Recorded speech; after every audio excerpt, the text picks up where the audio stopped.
মধ্যরাতে হঠাৎ চোখ খুলে গেলে আল্লাহ তাআলার দুইটি নাম পড়ুন, তারপরে ফলাফল দেখবেন আপনি নিজে অবাক হয়ে যাবেন। মধ্যরাত, এই রাতটা হচ্ছে রাতের শেষ অংশে যদি আপনার চোখ খুলে যায় তাহলে মনে করবেন আল্লাহ তাআলা আপনাকে সফলতার দ্বার প্রান্তে পৌঁছে দেওয়ার জন্য আপনার চোখটাকে খুলে দিয়েছেন। কিন্তু দুঃখজনক হলেও সত্য, আমরা অনেকেই রাতের বেলা হঠাৎ করে চোখ খুলে গেলে অথবা ঘুম ভেঙে গেলে কিন্তু আমরা আল্লাহকে স্মরণ করি না। এই সময়টা হচ্ছে সবচেয়ে গুরুত্বপূর্ণ সময়।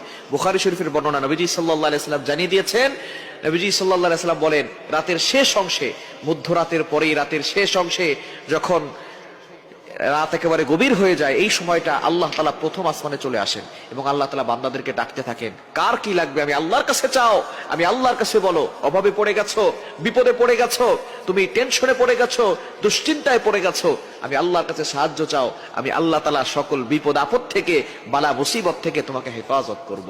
সুতরাং আল্লাহ নিজে এসে ওই সময় বান্দাদেরকে ডাকতে থাকেন। মুয়াজ্জিন 5 বার প্রতিদিন মানুষকে ডাকে, হাইয়া আলাস সালাহ, হাইয়া আলাল ফালাহ, কাম টু দা সাকসেস, সফলতার দিকে আসো, কল্যাণের দিকে আসো। কিন্তু একটা সময় এমন আছে যেই সময় আল্লাহ নিজে বান্দাদেরকে ডাকতে থাকেন। এই সময়টা হচ্ছে মধ্যরাতের পরে রাতের শেষ অংশে। এই সময়গুলোতে, এই সময় যদি আপনার চোখ খুলে যায়, আপনি এই আমলগুলো করতে দেরি করবেন না। আপনার ওযু করার দরকার নাই, ওই অবস্থায় আপনি আমলটি করবেন। আল্লাহ তাআলা দুইটি নাম পড়বেন 11 বার করে। কয়বার? এবং দুইটি নাম পড়ার আগে আপনি 3 বার দুরূদ শরীফ পড়বেন। দুরুদের ভিতরে সর্বশ্রেষ্ঠ দুরুদ হচ্ছে দুরুদ ইব্রাহিম। অর্থাৎ আমরা নামাজ যেটা পড়ি এই দুরূদটি বেশি বেশি পড়ার চেষ্টা করবেন। আল্লাহুম্মা সাল্লি আলা মুহাম্মদ ওয়া আলা আলি মুহাম্মদ কামা সাল্লাইতা আলা ইব্রাহিম ওয়া আলা আলি ইব্রাহিম ইন্নাকা হামিদুম মাজিদ। আল্লাহুম্মা বারিক আলা মুহাম্মদ ওয়া আলা আলি মুহাম্মদ কামা বারাকতা আলা ইব্রাহিম ওয়া আলা আলি ইব্রাহিম ইন্নাকা হামিদুম মাজিদ।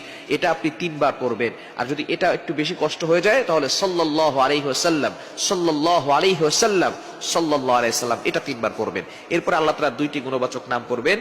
আল ওয়াহ্হাবু, এটা পড়বেন 11 বার। আর হচ্ছে ইয়া ফাত্তাহু, এটা পড়বেন 11 বার।